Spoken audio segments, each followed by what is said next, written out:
What's up, guys? Welcome to another edition of Tarun's Thoughts. I hope everyone's having a fantastic weekend or week. It's Monday now, obviously, but um, I think weekend was great. I was at the Federal Bar in Long Beach, performed.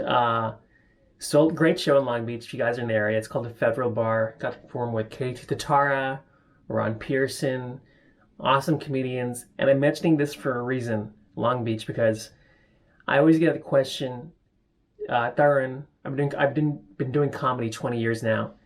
What's a better market, New York, Los Angeles? And it's a fair question. I've been there myself, and I would actually say if you're starting out doing comedy, neither.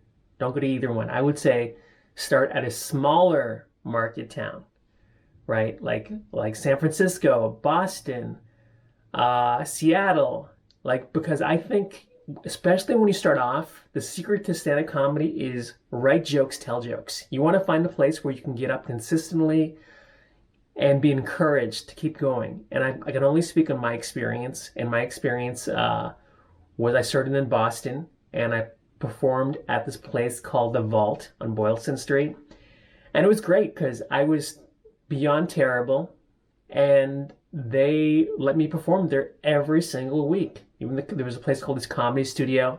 Rick Jenkins was a booker, and they would just keep putting me on stage, and I would bomb and come back again and bomb again and write more jokes and come back, and it gives you the encouragement that you can possibly do this. And I think that's essential when you're starting off as a comedian. Really, anything in the arts, you want some kind of encouragement where people are going to help you. And I was really lucky because when I started off in Boston, there was a guy named Dwayne Perkins who's big in the scene now. He was there, one of the older. He wasn't old, but he was like 26 at the time or something, which was old to me. And Gary Gulman was there, really great comedians that you can really look up to and just aspire to be like. So I was in Boston for a year, and then I went to school in New York. And the reason why I went to NYU, it sounds so stupid, was David Tell went to NYU, and I was like, oh my God, David Tell did it. He was in the comedy scene, and Adam Sandler was there, and I was like, man, this is a cool thing. I want to go to New York City too. And I knew nothing about Los Angeles. And New York City was an eye-opener because New York is a tough scene. Anybody who's in New York knows it.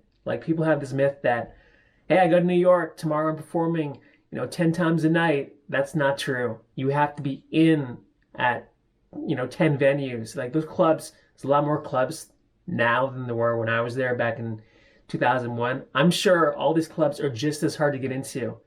It's a saturated business where there's 1,000 comedians, and there's only so many spots. So it takes time to break into these rooms. It takes time to get good. It takes time to showcase for the right people and get spots, nightly, weekly, monthly. So it's a huge time commitment to break in. And I got spots in New York, as I broke down before, by working a door at a comedy club. I was door guy at this place called the Boston Comedy Club in Greenwich Village. That's how I got up on stage.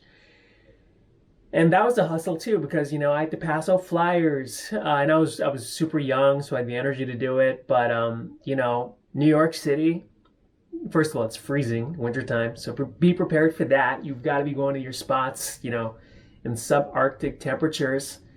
It's expensive. Anywhere you go, Brooklyn, New York, you're making what? $20 a set, if that. So you better have a job, another part-time job lined up to support your dream. New York City, though, it's great because you actually meet people who are not in the business. You're not just going to meet actors and comedians and writers, but it's a great melting pot of educated business people, business people, more rich people. I mean, seriously, no, it's super diverse. Not everyone's in the business. That's my point to this. LA, you come out here, dude, everyone's in the business out here, right? You throw a rock, you're going to hit a writer, an actor, a director. It's so hard to find someone, and after a while it drives you crazy. Also, LA is, you think New York stuff, LA, there's only maybe 5 or 6 clubs. You got the Improv Store, Comedy Store, Laugh Factory Improv, Comedy Magic Club. And you're competing against celebrities like on a nightly basis, you'll see like David Spade, Joe Rogan, Jeff Ross, Wanda Sykes, whatever, just performing. Like these are the guys you're up against. Like I've been doing comedy a long time. I used to perform at the Comedy Store, not so much anymore. But now I've got to perform at other venues outside of LA. Like I've got to find road work.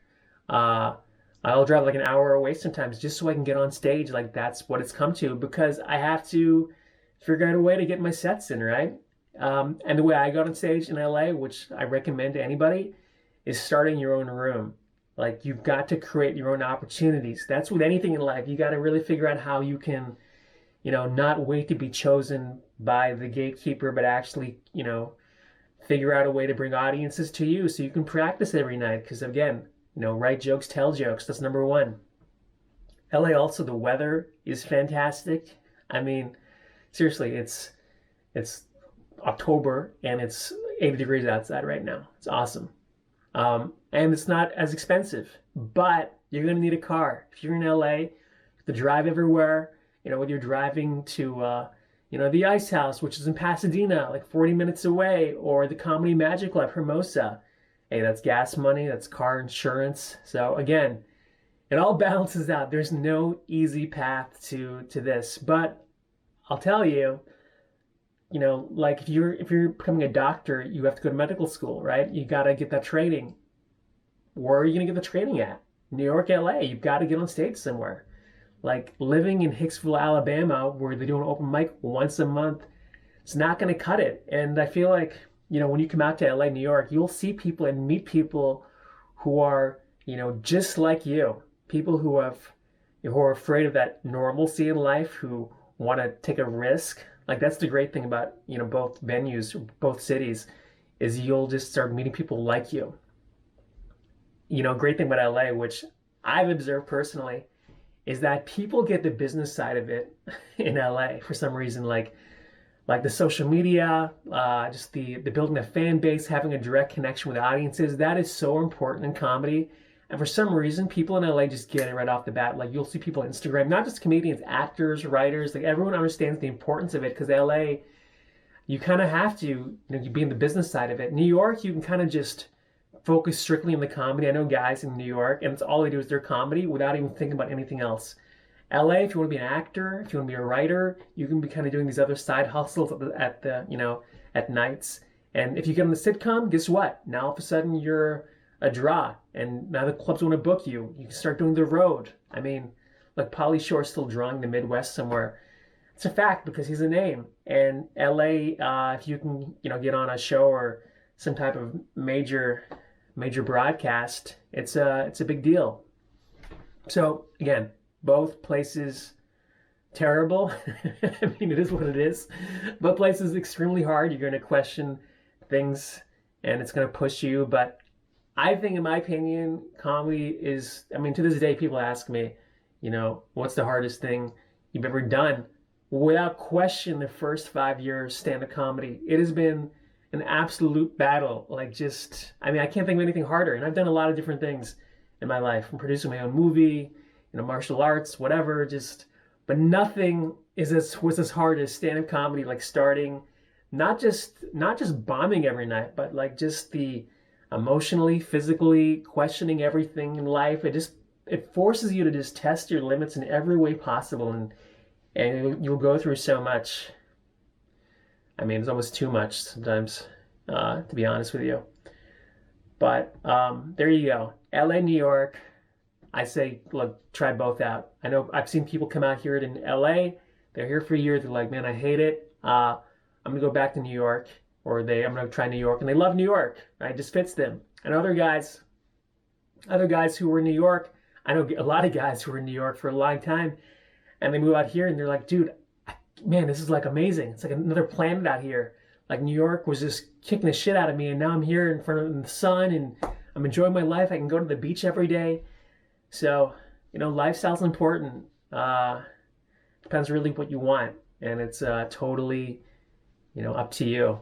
So, and look, the only way you're gonna figure out is if you try it. So that's it. Good luck with your endeavors. See you later. Hey, thanks for watching my video. If you liked it, please subscribe. bell below. Do it.